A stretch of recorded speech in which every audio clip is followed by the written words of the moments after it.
Alright, that was the Addison local. Let's do a couple things here. Stand by, please. Getting this thing ready to go. Oh.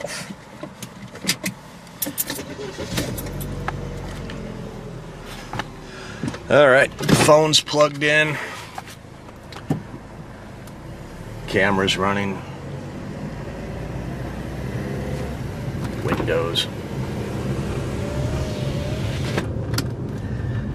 Alright. The old same spot in Hillside, Illinois. Right over there is the place where they never seem to get the tracks right. Falling apart. I think there's some sort of like swamp underneath the ground right there. Darmstadt Road.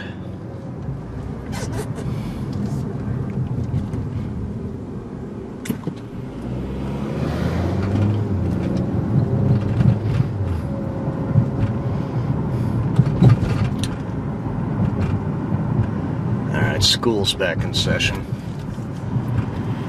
So I missed all the drop-off. It gets really crazy in the morning when the parents drop off their kids.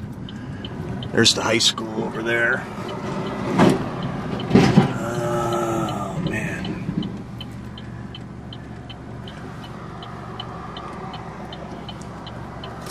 Alright. Wolf Road. Heading north. Now, up ahead, they've been repaving Wolf. Alright. Something cool that I learned since the last rant was there used to be a gas station here, which I already knew, but it was pure gasoline. Yeah, can you imagine that back in the day when somebody thought it'd be a good idea to sell pure, unadulterated gasoline? Ah. So now if you go to buy gas here in Illinois, I think it's like mandatory that they have 8%, 10%, 12%, whatever it is, mix of ethanol. You know, Illinois is a big state that produces ethanol. Alright. So to the right there where that pickup is, that's part of the main ramp coming off the Eisenhower Expressway.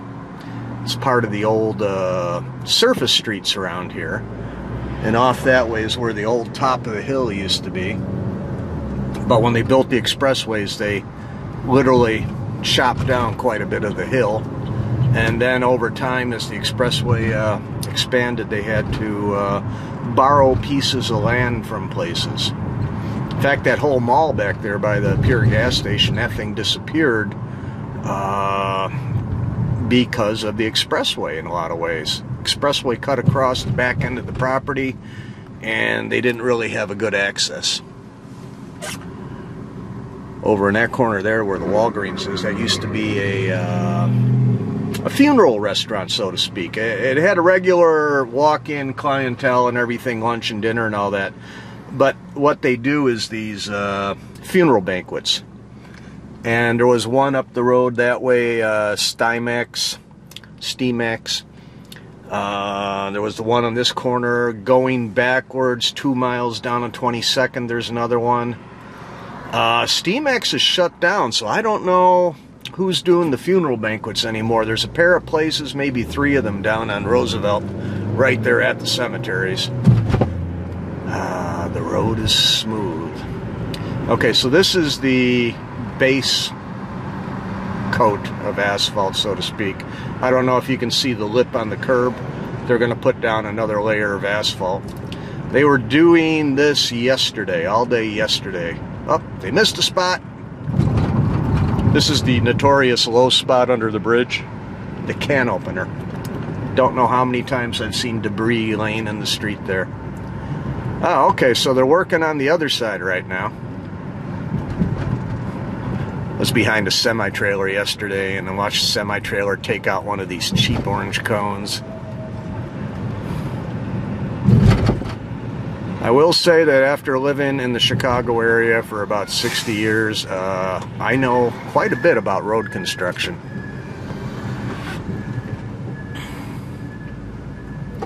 I remember I was driving into the Loop 2 years for school, and that was the same 2 years they were rebuilding the Eisenhower.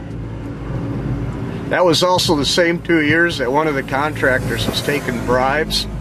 And they took like a $400 bribe that saved the contractor like millions of dollars. And the inspector is there to verify that, you know, you have whatever it was, a good foot of gravel, a foot of concrete, and then whatever it is, you know. And they were putting, instead of like 12 inches, they were putting down 4 inches of material. The old Red Barn restaurant. Oh, fire truck.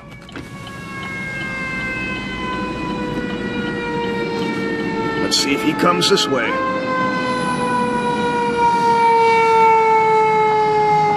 Nope. There's another school back over there. And the district headquarters for this particular district.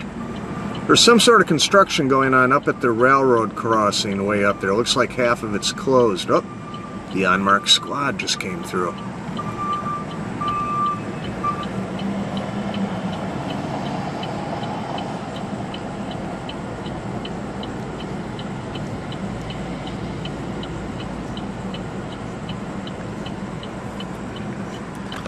So in this area with all the expressways, police and fire are just all over the place, all over the time. Butterfield Road near where I live is like an ambulance route. Any time of day or night, the ambulances are going to be going. So St. Charles Road going east. We're going to head over to downtown Elmhurst. Let me get the window now.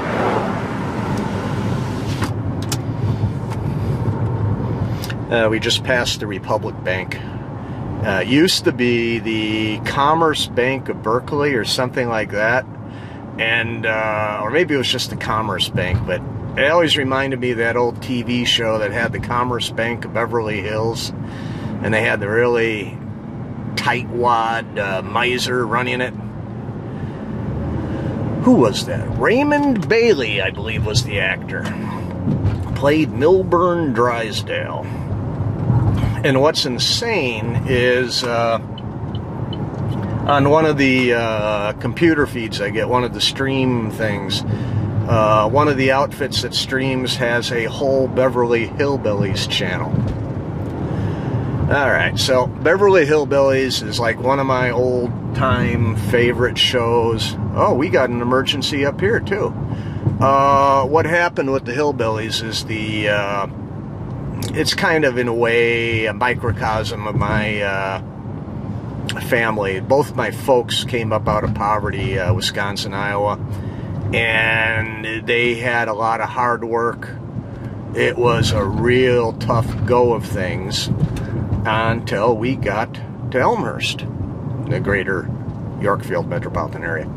And the difference in what was going on was amazing. Now, I am first generation suburban, you know. I have no problems, no ills, you know. My cup definitely overflows. But, God, the folks had nothing. So, like, in 1950, where the house where my dad grew up, they were just then getting indoor plumbing.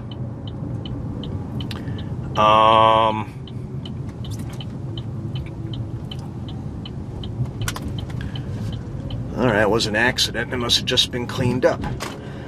And so, you know, they get to Elmhurst and everything is so perfect. There wasn't anything at all like, you know, Council Bluffs, where you burned the garbage in the backyard and you saved your compost and slaughtered your own hogs and chickens. And you just don't do that in a town like this.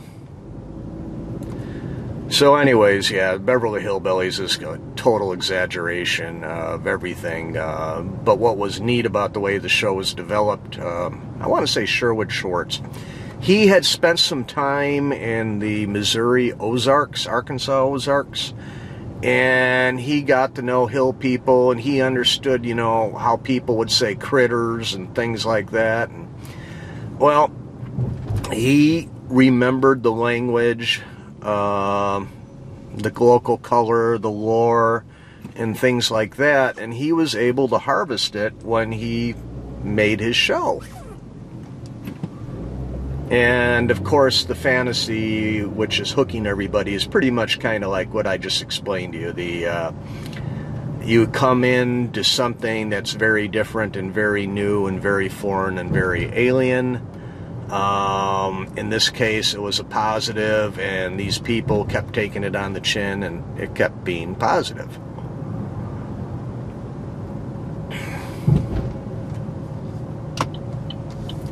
Alright, so we have a train blocking the Poplar Avenue grade crossing.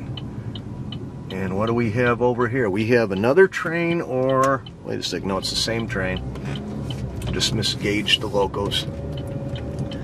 4920, the Norfolk Southern. 4231, the DC to AC. 6732. I missed one. 8915. Maybe I did get them all. 7972.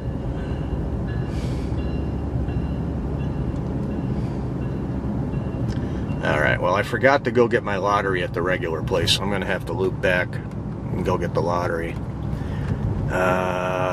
Let's see, what could I do to mess with your heads here? There's really not much. I usually take the same streets over and over again. I was just reading before I started the camera, and it looks like somebody tried to assassinate Putin. You know, here we are, it's September of 2022, we got this war going on in the Ukraine, and my observation on this damn war is, why did we spend so much on defense when Russia is a paper tiger? They're inept, they are incompetent, they are malfeasant. Everything about their military shows they are unable. They can't run it, they can't operate it, they can't fight. They've chewed up their best formations. We should have picked up on this a few years ago. We have troops in Syria for some mysterious reason. And one night, a company of our troops was threatened by 200 or 400 Russian soldiers. There were two groups that were making a blatant attack on the perimeter. And the American defenders, using the tech and their skills, essentially liquidated them all. They wiped them out. It was a total massacre. So here we have the Russians striking into the Ukraine. Everybody thought the Ukraine, since it was the underdog, they thought it would be, you know, an easy capture.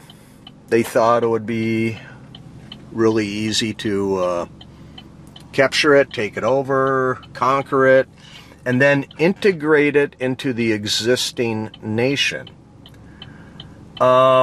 As far as the reason for the war is, I'm against this one. I am deeply in the history and I understand the Russian claims. However, they forfeited those claims when they made that treaty at the end of the Soviet Empire. They forfeited all their rights to the Ukraine. They recognized the Ukraine as a sovereign nation. And for them now to say, oh, well, that's not true, we can't do that, blah, blah, blah. Nah, come on, no, that ain't going to work. Then the historic stuff, you know, there are just as many reasons to keep Russia out of the Ukraine as in the Ukraine. I think about the Russian Civil War in the 1920s, when the Reds were firmly grabbing power, and they had to fight off a famine. There was not enough food, so they briefly reauthorized private agriculture, and these peasant farmers were called the kulaks. You can look this up. Well, the kulaks were successful, and after a few years, the famine was over, and the Reds, these Bolsheviks they were, put the Ukraine into starvation, and they literally made all these farmers fail and stop making food. One of the largest newspapers in the United States had a reporter over there at the time, and the reporter looked the other way and sent his reports back to New York City saying, oh, everything's fine over here. These Reds really know what they're doing. They're doing great. They know what they're doing. Totally ignoring the genocide, the murder, the torture. You don't do that to people. You just don't. It's very Nazi-like. Another tow truck, but that's a different one. So here are the same tracks. We're on York Street now.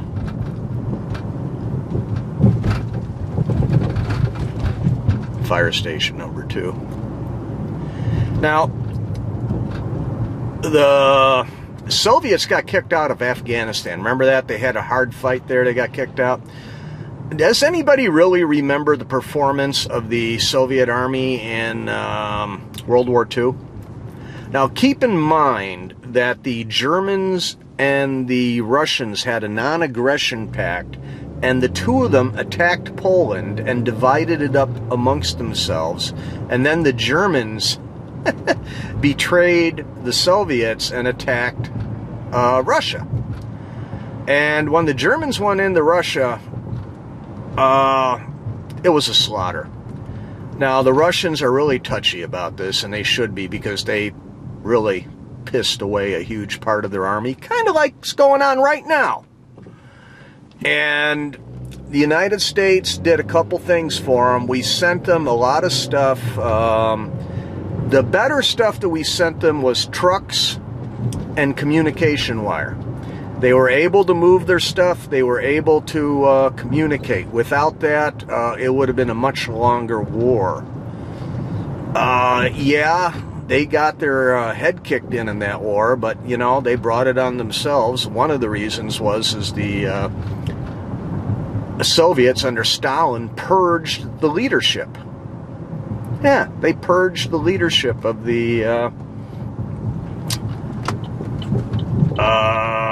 Soviet General Staff, and I think it was something like out of 500 generals in 1938, there was only something like 100 that were available to fight in the war, and then a lot of these other people, they got rehabilitated if they hadn't been liquidated.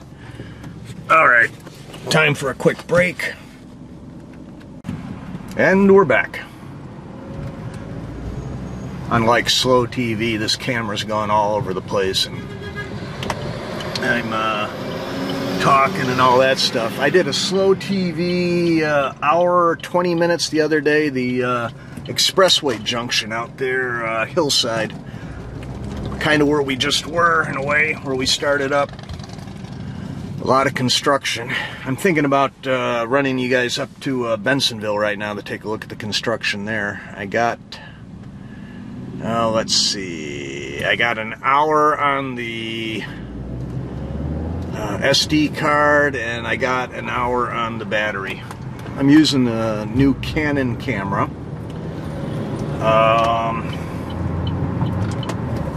It's a bigger camera, it's harder to hold, it's harder to operate, so I'm hopeful that this is gonna work out, and I haven't just wasted, you know, an hour of time, you know, driving around, talking, and nothing's happening. I've done a few of those before. Anyways, getting back to the Ruskies. The question I have isn't so much what's going to happen with the war. I mean, I'm predicting that, you know, Putin's going to be taken out and a new regime will take its place. They're going to be really at the bottom of the barrel after that. so I'm expecting the usual total authoritarian response. What's really piquing my interest is I'm predicting, the big prediction here, folks, is the return to the monarchy. They're going to find some poor sucker who's got some really distant connection to the royal family, the Romanovs, and they'll install them as the Tsar. Which is interesting because, you know, when they did find the bodies of the royal family, and if you don't know this, the Russian royal family in 1916 was liquidated. The Tsar, his wife, the daughters, the son, the family doctor, I think the helper guy was killed too. It wasn't very nice.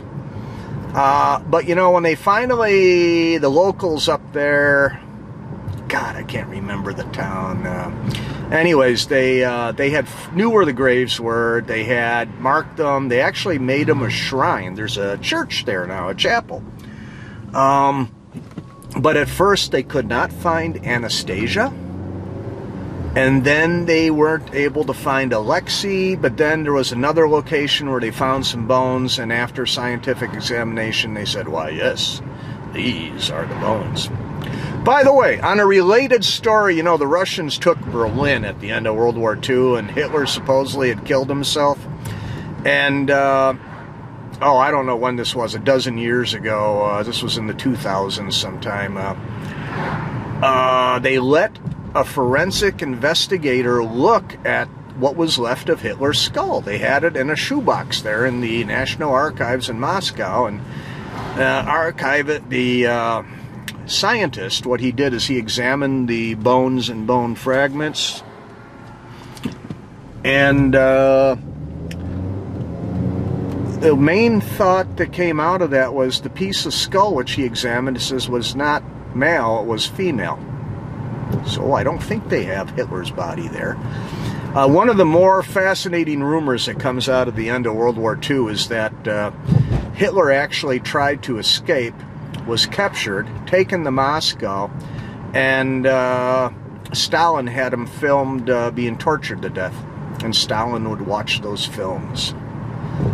I don't know about that.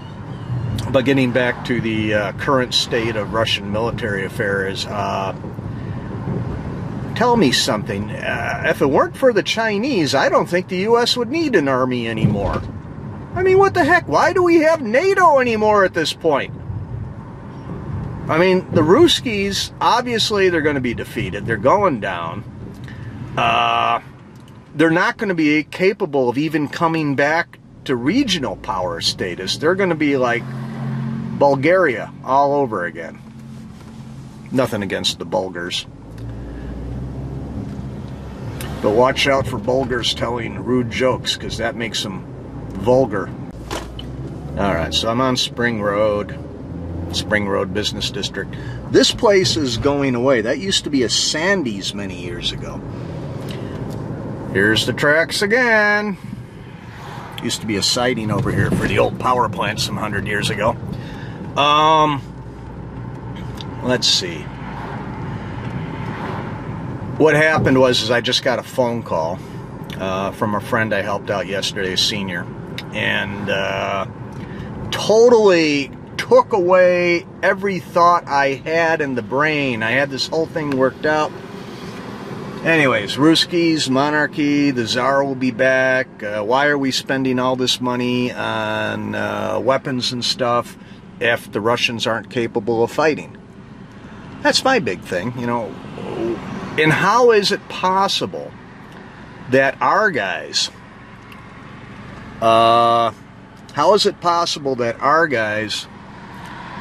weren't aware of the decay within the Russian system? I mean, this is incredible. Makes me also wonder exactly how good our guys are. I mean, we were doing all right. I mean, but we must be supermen compared to the Ruskies. I feel bad about that. I think Russia should be a regional power. I think we do need Russia. We need a strong Russia to order to balance China. The Chinese have done more than oh, in the last 30 years than the Russians did in 80 years, 70 years. Yeah, I wonder if that's the same.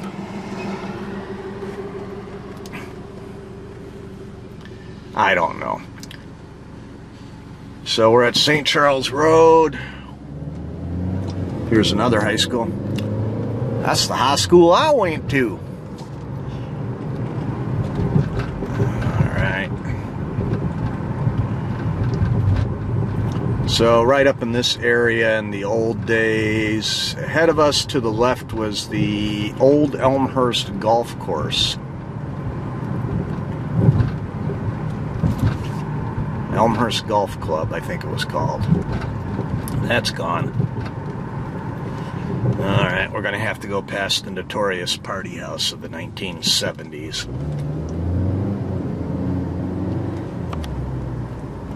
Alright, this is Elm Park Avenue. Oh, interesting. We got some work going on. Is it being done at the party house? It looks like it's parked in front of the party house. Nope. Next door to the party. Nope. 2 doors down. Not even close. My mind is evaporated.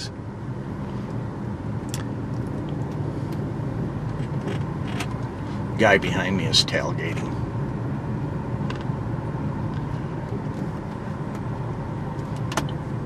Okay, we're gonna make a left on Prospect.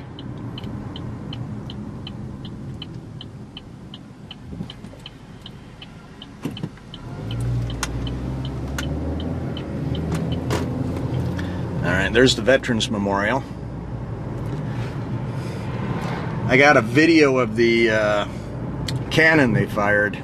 They had a nice little, I don't know, it's like a 6-pounder or something, some Civil War reenactors, and I decided to ignore all the speechifying, and I watched the reenactors operate the cannon. They scared the living crap out of some poor driver. Some guy was just driving down the side street at the precise moment they torched off the cannon. I think you can kind of see him swerve as he goes past my camera. Okay, there's the library. Elmhurst has what we call the Taj Mahal effect. You can't just build something here. You got to make it grandiose and hugely expensive. Alright. The YMCA is across the street. Alright, there's the mural.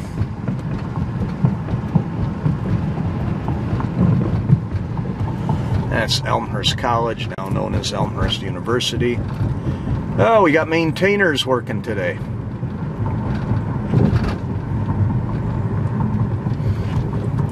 So, if you ever watch the train videos I do and you hear me refer to where the lumberyard used to be, well, right in front of us here, that's where the lumberyard used to be. The switch was back over here.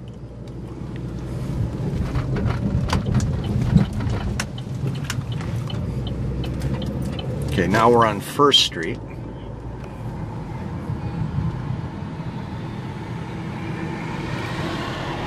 The ties are from the retying project of this last summer. Eventually they'll go away. We're coming up on the quarry, but first we have to pass the Park District headquarters. The quarry now has a scenic overlook. It's over there.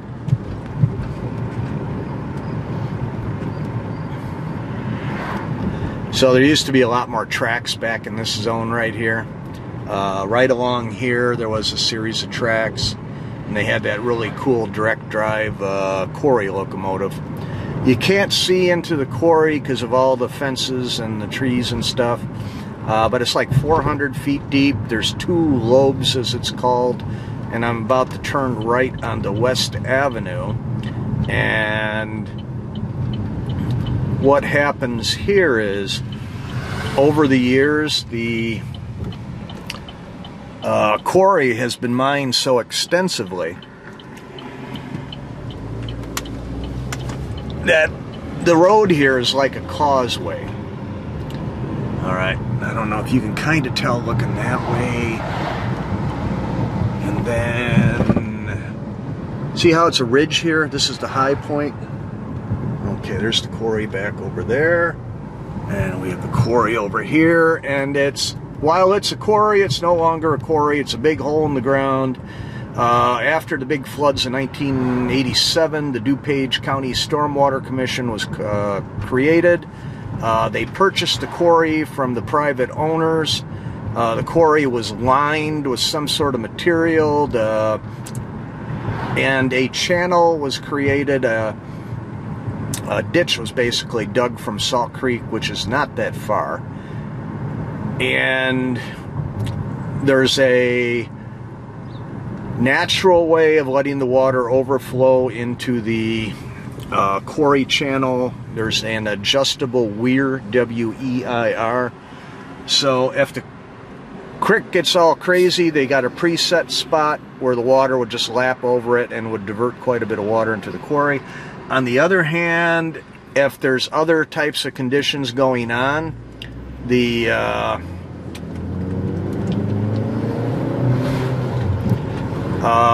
can crank it down. They could pretty much put the entire waterway into that quarry for a day if they needed to. I don't know why, but they could. Alright, we got a roll of something here. We're still in Elmhurst. We're on West Avenue. Elmhurst is getting rewired for fiber optic by AT&T. We got like a Comcast, Xfinity franchise around here. And then we got the AT&T's old system to the houses is, you know, old copper pairs. The U-verse uses copper pairs, so AT&T, in order to compete, has to rewire basically every house. And then Comcast is going to have to do that just as quick.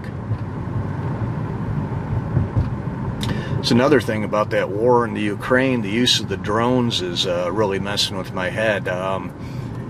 As a historian, I know reconnaissance is incredibly important. It's one of the reasons I always fell in love with the cavalry. Cavalry has been traditionally used as scouting. World War II, Patton, the old cavalryman himself. This is a way big oversimplification, but what Patton did was, when he was not fighting, he would have 90% of his army acting as scouts. He would disperse and distribute them, and he would have them out in front looking for the enemy. When the conditions were suitable for battle, he would reconstitute the army, at which point 90% of the troops were available for fighting and 10% were the reconnaissance element. He won. He won a lot. So I would say there's something good about that. Now the drone technology, mind-boggling, absolutely mind-boggling. By the way, this used to be Elmhurst Airport 70 years ago, and then it was a dealership for Caterpillar equipment. Ironically, the name of the dealership was Patton, except it was P-A-T-T-E-N. I think they've moved somewhere else. I always liked it when they were in town, because if we ever had a local emergency, we'd always have these huge machines we could claim as our own. By the way, this is the only TIF district in town that actually needed to be a TIF district. All the others are phony. This was the one distressed area. This area looked horrible in the old days.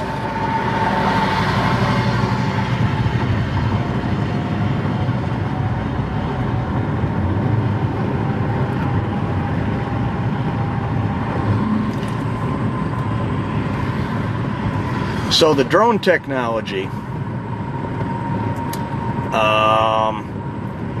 is a whole new, it's a whole new thing, because you can't just look at the picture or the map or listen to somebody's story. You still have to input all that information into your head, and then from there analyze it, and then from there act on it. Actionable intelligence.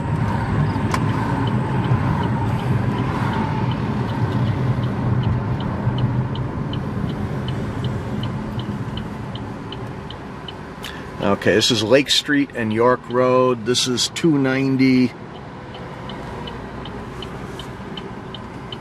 So they got these drones up in the air, and with the drone you can surreptitiously watch each and every detail. The Ukrainians have been doing a lot of this with help with the NATO and the European allies. Supporters, I shouldn't say ally, supporter would be more precise, I guess. So the Russians are being watched, and with the drones, every one of their ammo depots, their artillery emplacements, their headquarters can be identified. Now, just because you know where somebody is, it doesn't mean you can get to them. That's why the long-range accurate artillery is so important. With that, the Ukrainians have been able to selectively hit the Russians, and the Russians can't equip their own army in that method. Additionally, they've run out of their own set of smart weapons. They basically used up all their war stocks in the first month, and they can't replenish it because of the sanctions. So while the Ukrainians are inferior in numbers, they are superior in technology.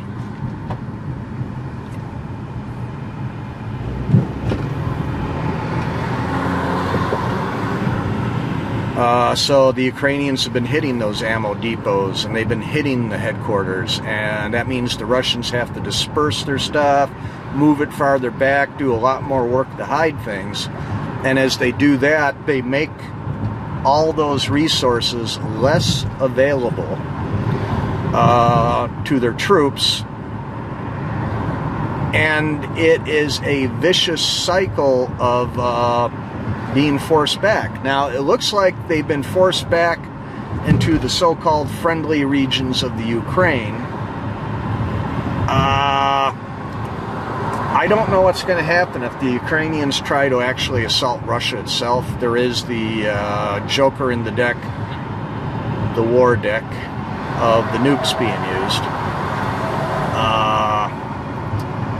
You know, if Putin has a Russian army of 10,000 guys and they're surrounded and he doesn't want them captured, in terms of war, in terms of battle, he might cook off a battlefield nuke. They're not that big.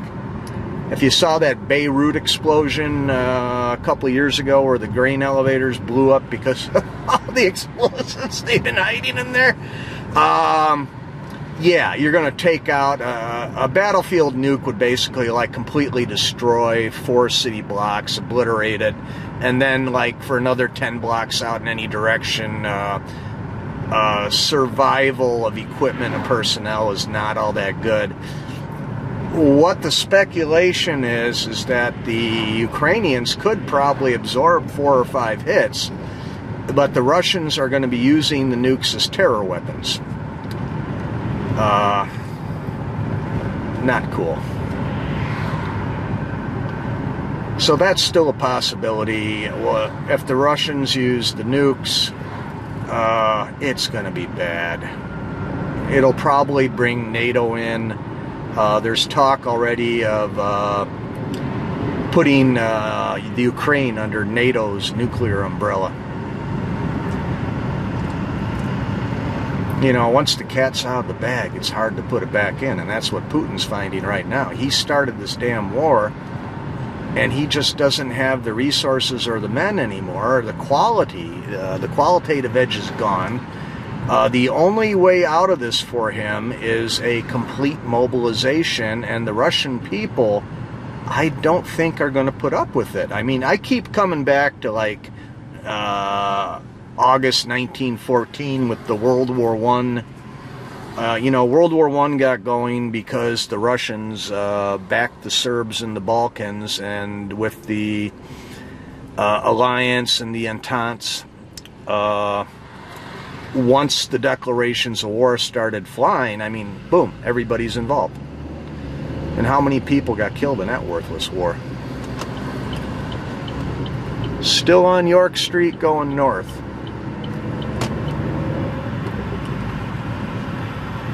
Doing construction up here.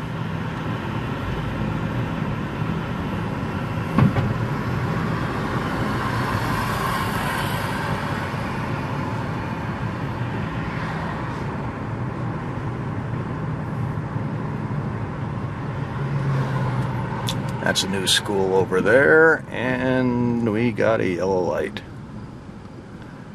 Alright, they're developing this area back here. So we are in Bensonville right now. So the drones, not only do they see, but they have electronic sensors and things like that. You can actually use them to communicate, like cell towers.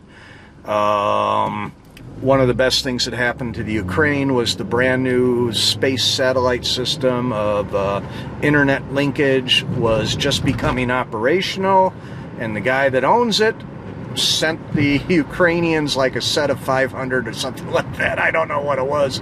The Russian communication, the Russian secure communication system that they've been using, wanted to use, it failed.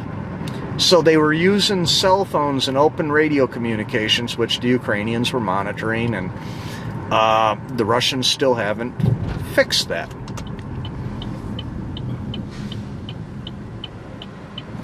Okay, this is Green Street. That's west. We're going to go east. That's the whole reason I came up here, was to get the latest look on the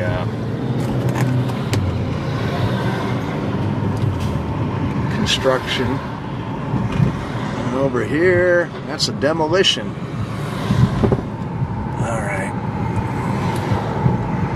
So the old Milwaukee Road Rail Yard is right behind these buildings, and we're coming up where it used to be right up on Green Street. Just in the last week or so, the turntable was finally pulled out. It's back there by that white crane where that white backhoe is operating. You can see a pile of concrete. They finally pulled it out, and it's been donated to a rail museum. I think out in Silvis, Illinois, where the Rock Island used to be. Anyways, this is where the highway is going to be. The new tollway is going to come through here. All the old buildings, the commercial buildings, the little warehouses, those are all gone. There's Victory Auto Wreckers! Alright, now over here, the Griffin Wheel Company had their plant here, their Bensonville plant making steel train wheels. It is now a material yard for tollway construction. They move a lot of dirt, a lot of concrete, a lot of rock, and they bring it over there to where the plant used to be, and they sort it, and then it gets shipped back out. Can you see the radar? O'Hare Airport's right over there. Just the other side of those tracks is Irving Park Road, and then the airport.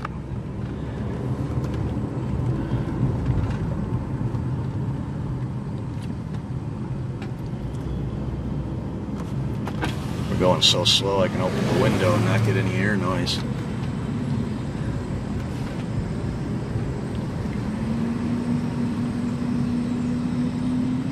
Yeah, the Tollway Authority had to sue the Canadian Pacific Railroad for the rights to put the road through. One of the neat things about law in this country is that the railroad's right of eminent domain is greater than the Tollway Authority's right of eminent domain. And the railroad had a damn good case. They said not only would you be taking land from us that we can't afford to lose, but you're going to need to maintain your road, and it's going to be a bridge-style road up on pylons. So when they go to maintain this damn thing, there'll be people coming and going into the railroad yard. So there needs to be a secure access because the railroad doesn't want tollway people getting cut in half on the tracks. That's not pleasant. My great-grandfather got killed in a railroad accident. Not by tracks, but a cable got pulled across through his shoulder.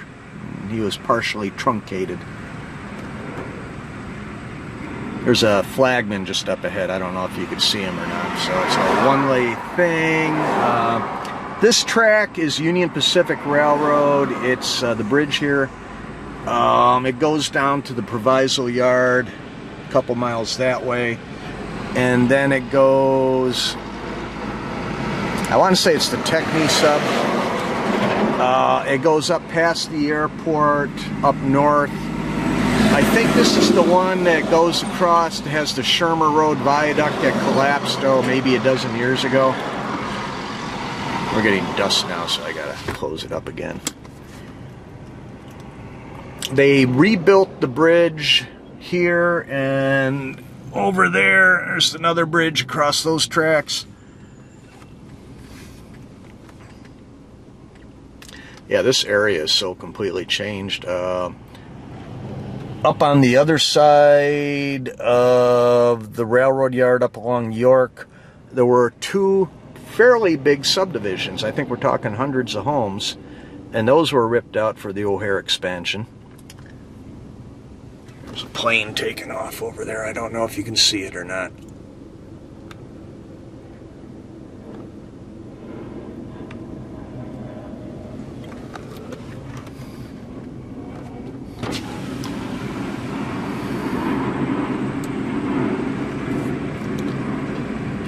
So with the railroads and the drones, apparently you're not supposed to operate your drone directly over railroad tracks. That's supposedly a federal violation.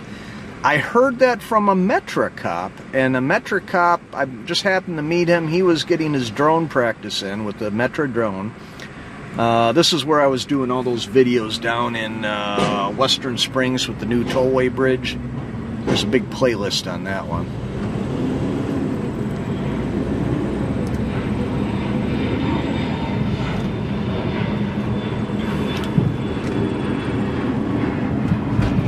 So the railroads are using the drones. I saw really great drone footage of the Iowa derailment from a week and a half ago. Construction-wise, the drones are great. I saw another neat little toy yesterday. That road construction there on Wolf Road. They had a machine, a device, to measure the height of the road. Oh God, I don't know. It looked like just a big fat box, and they could put it wherever they wanted on the street, and it has the GPS in it, and so it could tell you if the finished rolled pavement is at the correct height, the correct placement, does it have the correct slope, that sort of thing. Okay, the Sioux line has a Hattie yard over here too.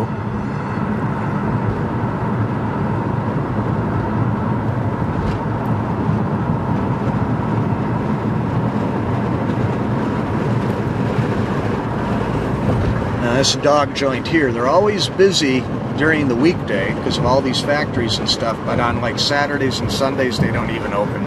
I don't think so. Oh, they got the new concrete in for where the road's going to be. They've done this all since the last time I've been up here. So, the Russians, now they have to, they got a real problem. They've killed like 50,000 of their own guys. They've lost thousands of armored vehicles, hundreds of aircraft. They can't replace it. It's impossible. They're going to have to ally themselves with China if they want to stay away from the European exploiters. The problem is the Chinese exploiters are probably just as bad as those old Bolsheviks used to be. So it would be kind of a poetic justice that Russia becomes a slave satellite state to China.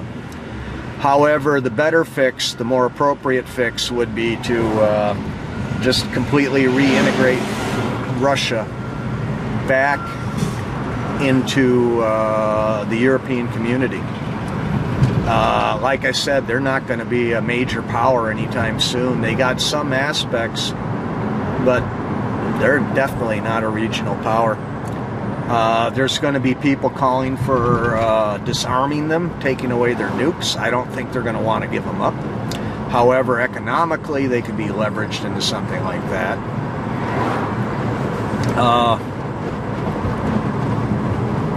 It needs to be fixed, and it needs to be fixed bad. Now, one of the things that people are still saying is there is an outside possibility that the Russians could make the big counterattack and win this war yet. They could mobilize. They outnumber the Ukrainians. They still have a lot of guns and ammo and storage, so they can still play a lot of games. They could have a whole secret formation that nobody knows about and use it to counterattack. I don't think it does have any of that, but let's say hypothetically it does. Let's say suddenly out of nowhere they gain the upper hand, they get the initiative, and they trounce the Ukrainians, and they take either the entire nation or part of the nation. So what happens then? Well, they've just completely destroyed the country they want to take over, right? They have, if they go into the Ukraine, they want to own it, operate it, run it. Okay, you guys are all Russian citizens now. Well, the Russians now have to replace all those schools, all those hospitals. They have to rebuild the roads, the rails. They don't have money to take care of their own nation in the right way.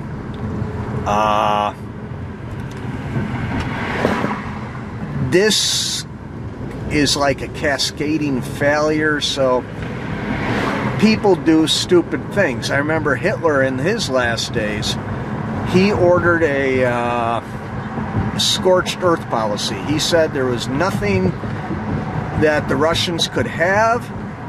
Additionally, Hitler blamed the German people for not having the resolve to win the war, and he said, so what if Germans starve or die under the scorched earth policy? Okay, when you become a dictator, there's something about your personality that really becomes control freaky. So I'm just not seeing the Ruskies really being able to do anything. Okay, Canadian Pacific tracks. Oh, look at all the trains we have here today. Let's go over here for half a second.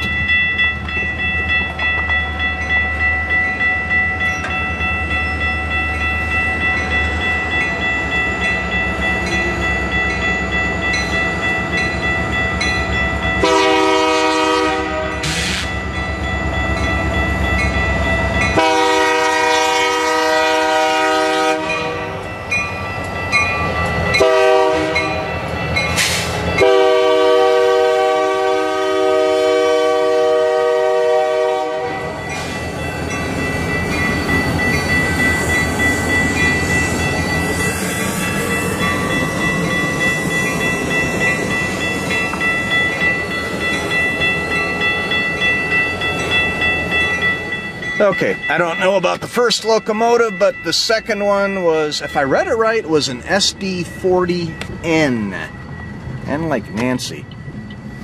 I know how to say the letters and numbers, but what they really mean, I don't know. An SD usually has 3 axles on its trucks, while a Jeep GP has 2 axles on the trucks. And those old road switchers, like the GP38s, Those have 2 axles on the trucks. Franklin Park in the Industrial District. We're on Pacific Avenue. Any idea why they called it Pacific Avenue? Do you think it has anything to do with the Canadian Pacific? Okay. That construction we just went through over on the other side of Franklin Park, I'm not going to go back through it, so I was originally going to drive back that way, but not now. By the way, because of my buried lines, oh, check this out. I mean, how often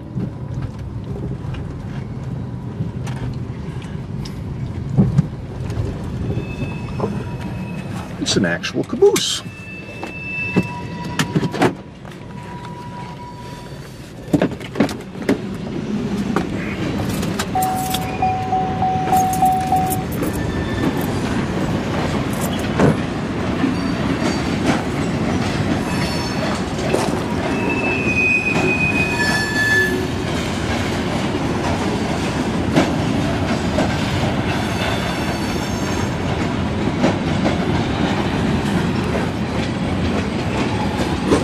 This is the Mannheim platform for Metra. It doesn't get all that much use. I don't know what's 2 trains a day, 2 in the morning.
Alright, so if you're really interested in this sort of thing, what I'm doing is I'm setting this up for editing later, so that's why I'm not talking on some of these shots. So I'll do a series of close-ups, I'll zoom in and out.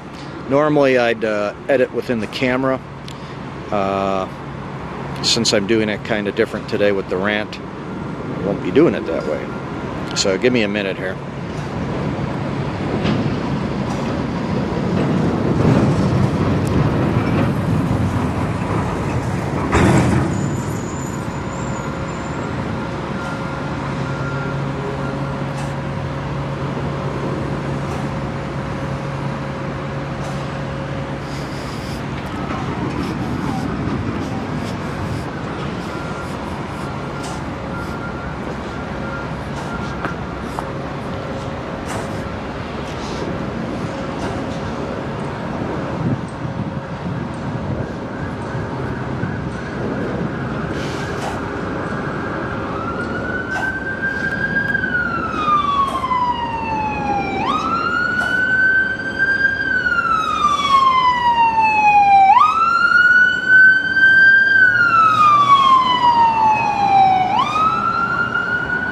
Everything's happening today.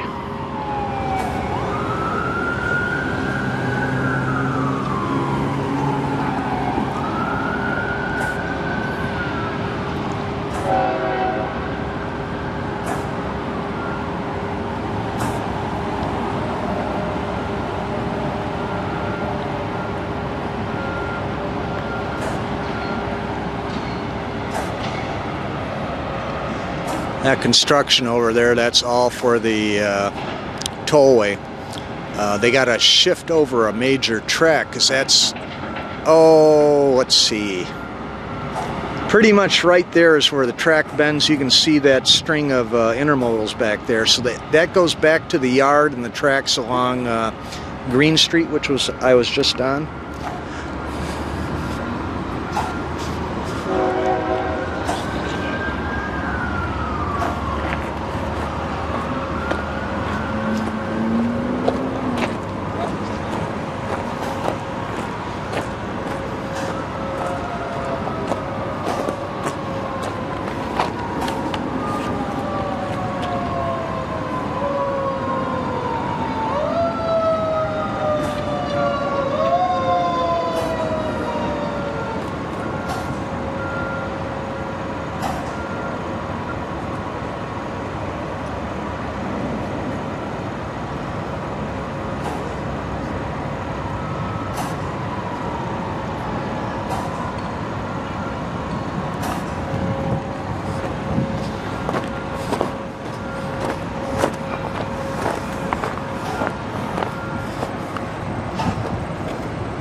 You catch that?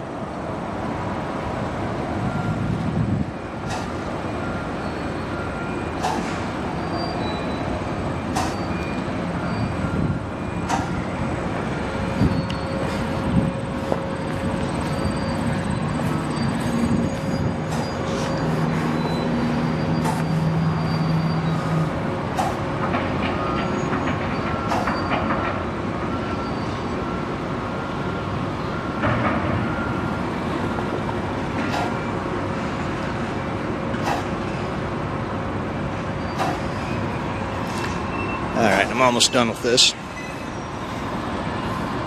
So you pick a spot to start the pan, and then it'll be edited later.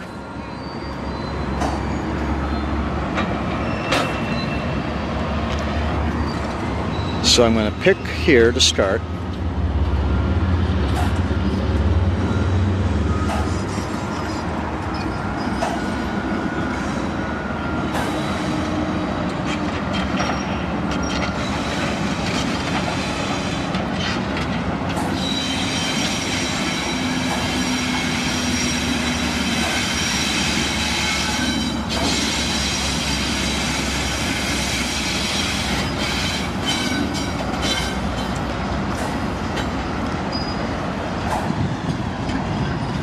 On a related story, we almost had a rail strike to start tomorrow, and federal government intervention led to some sort of order, decree, contract, I don't know what. I know the rail guys were ready to walk. I've had a lot of people in my family who've been railroad employees, and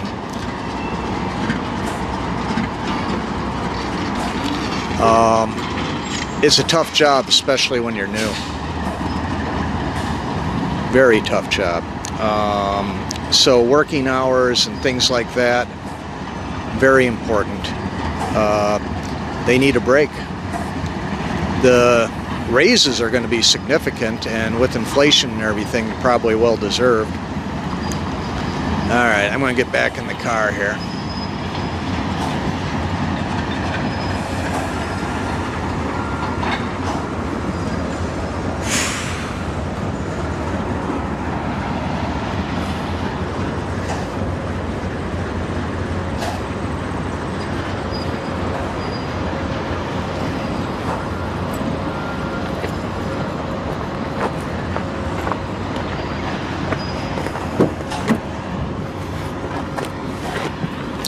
Let's park you there for half a second.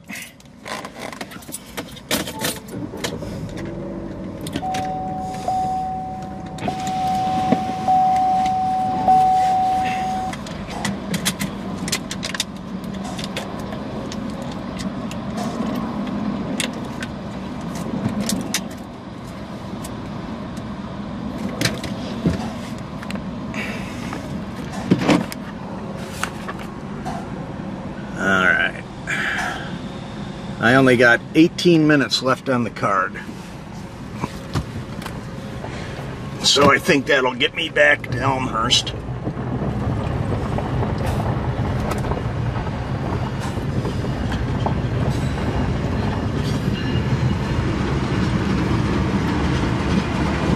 It's a great place to watch the trains, and I could hang out here all day, but I got other stuff to do. One of my priorities today is to consume food, lots of it.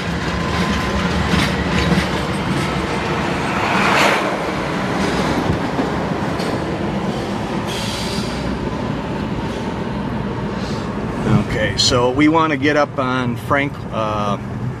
Mannheim, actually. We want to get up on Mannheim Road.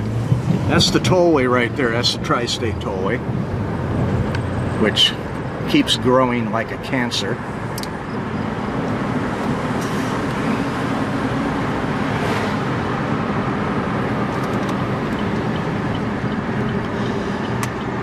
So this little road design is an artifact from the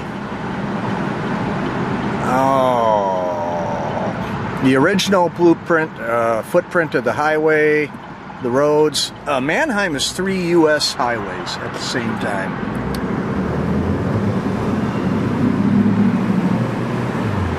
So they couldn't really move the 3 highways. Here's 12 and 45. Oh, 20. 20 breaks off south of here. And then the tollway just keeps expanding, so they have to adjust for all these little streets and stuff, and that's not always possible. I wonder where those firefighters went. They had that battalion chief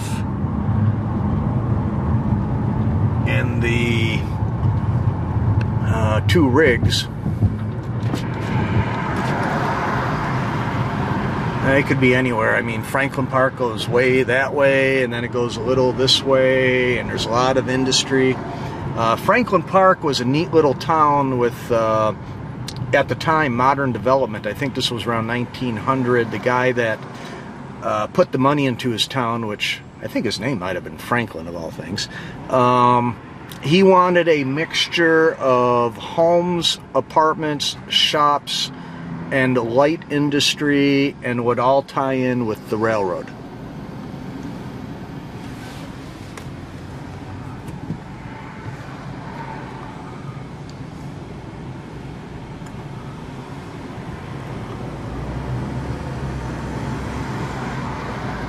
Red light photo enforced. They're trying to get rid of that here in Illinois. It sucks.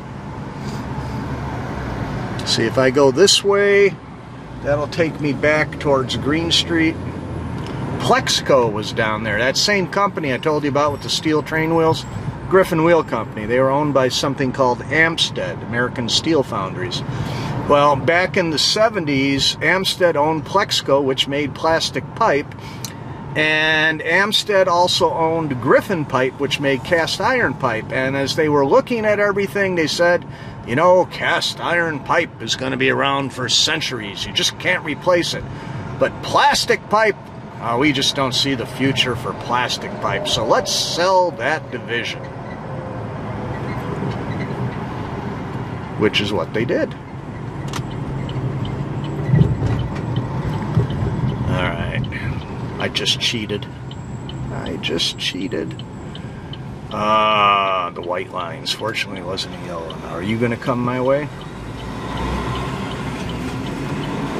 So this is Grand Avenue and Mannheim.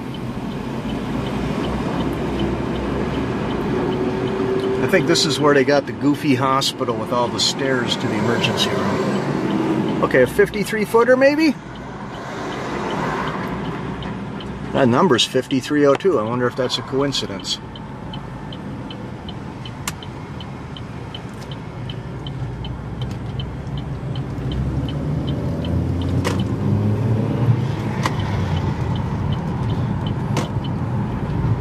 Good man. He knows what he's doing. Apartment building. I mistook this for something else. Somewhere along here is an unincorporated part of Franklin Park. Franklin Park, Malling. It's Cook County, unincorporated Cook County. There's a neighborhood over in here which has been compared to the Wild Wild West. We're talking a lot of people who are just barely hanging on to life and job and family. I'm not saying people around here are unhappy or anything, but this is a lot closer to where my parents were than where I'm at right now. God bless them all. Because of this, there is victimization, property crimes, things like that, substance abuse. It's really, really tragic.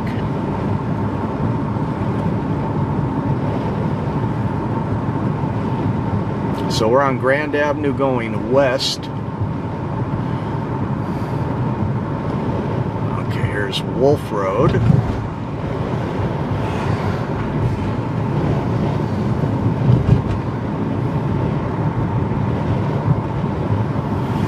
Yep, more construction.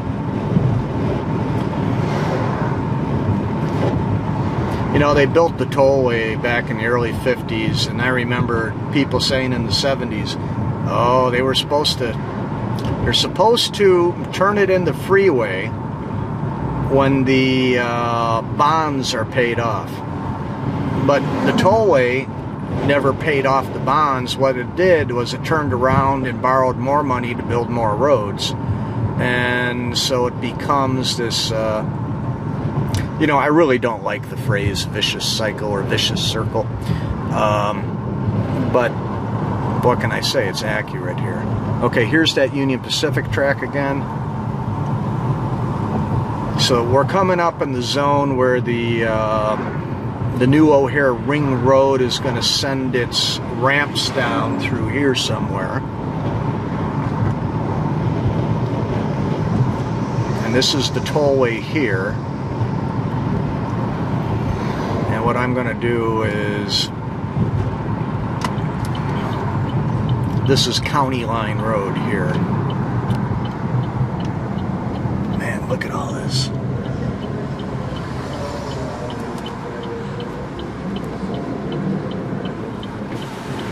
Some guy's got his radio on so loud it's just booming under here. Alright. Well, I'm almost back in Elmhurst, close enough to say Elmhurst. So Grand and County Line right there at the cemetery. There's a windmill back in there, like an old Dutch windmill. This is the furthest northeast corner of Elmhurst right here. This is also the county line, which is possibly why they called it County Line Road.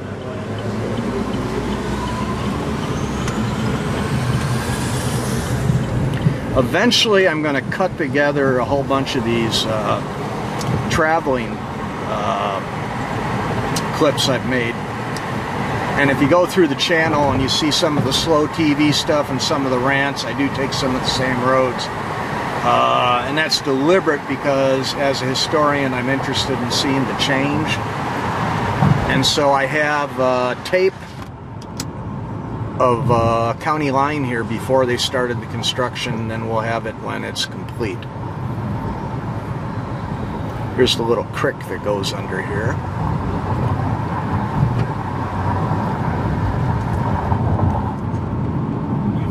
And the fortified Commonwealth Edison Power Distribution Center, which is coincidentally right across from the 3 data processing centers. If you're watching my video, it's very possible that my videos are being streamed out of one of these buildings here. I'm not going to mention Google or YouTube or anything like that. If I plug YouTube, does that mean when I do my setup on the thing that I have to say contains a product endorsement? I'm going to assume that YouTube encourages and wants us to create content, therefore... Oh, there's no northbound lane here, dude. Wow. So they would want me to do this. They would prefer that I do this. Okay, that's the Maywood Sportsman's Club. There's a big lake there. I keep telling that story. That was a sand pit for the tollway construction with the original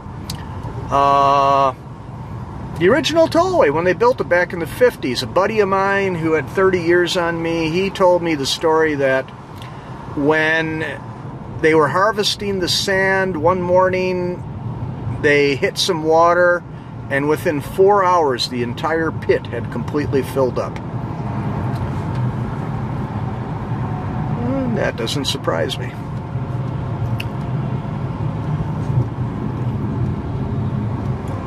The guy ahead of us in the truck, he's got a hazmat placard, he's got a corrosive 3, and then he's got a flammable also.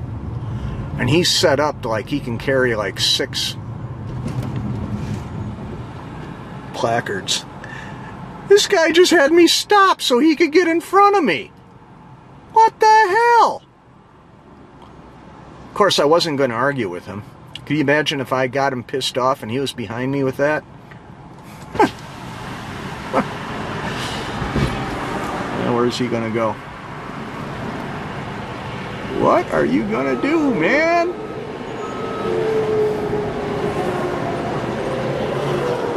See, he knows I can't do anything. He knows that.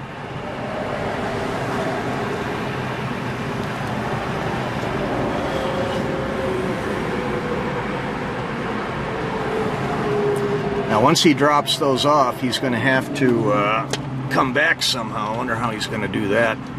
You can see the new elevation for the new County Line Road there.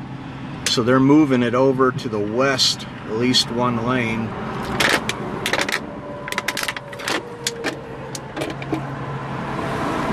There's the tollway there. I got 7 minutes left on this thing.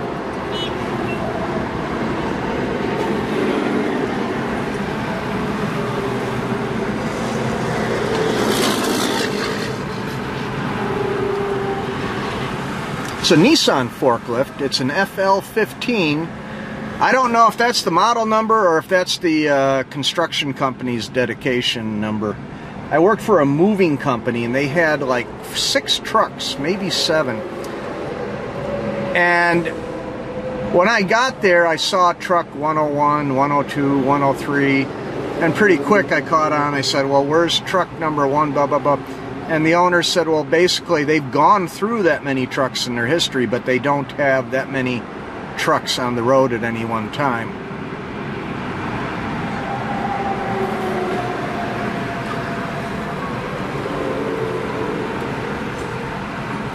It's a Nissan forklift by something called Una Carriers. There's a little note. It says no chains. Somebody wrote it in like crayon. Hey, we're moving. Maybe I can see what the flammable number is. Now, I do have an extra chip. I just don't want to put the extra chip in, if you know what I mean. So we're down to 6 minutes. I'm going to kill it in about 5.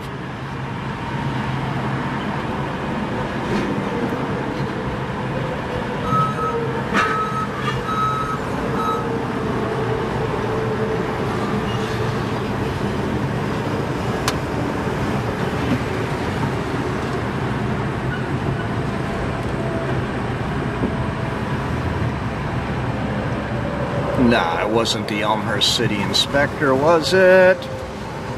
Okay, Omega. Okay, this is Omega. I think Omega is a engineering company. Engineering or utilities. There's so many subcontractors on this project that you can't tell. I just waved him in. Now here's Arlington Cemetery over here.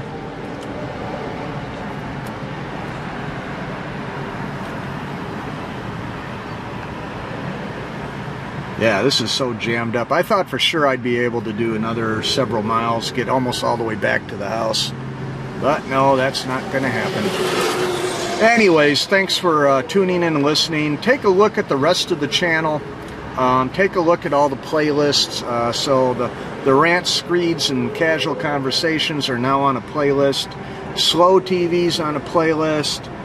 The railroad stuff is sorted kind of by either place or train. I got the nature and animals going. And cemetery-wise, well, there's cemeteries, you know. I like old cemeteries. Has something to do with the old family cemetery up in Sturgeon Bay, which there is a video of. And we got people over here that are decorating. A lot of decorations there.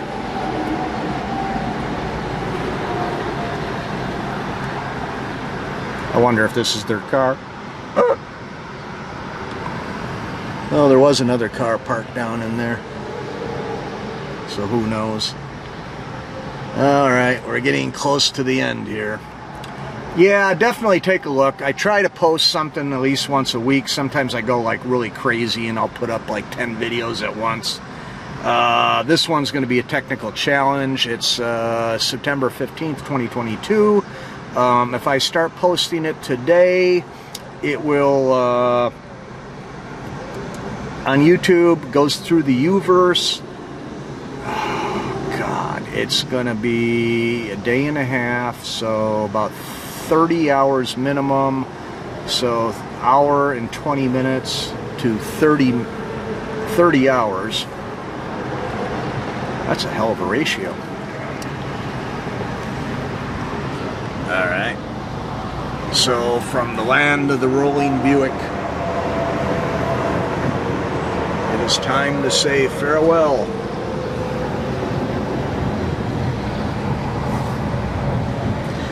Please be sure to let everybody in the world know about this channel. Please be sure to use the advertising. And I really want to thank you. By the way, hello to the guy up in Madison. I finally got around to getting you a good one, man. So, everybody take care. Peace, love, watch your backs, trust nobody, be good. Bye-bye.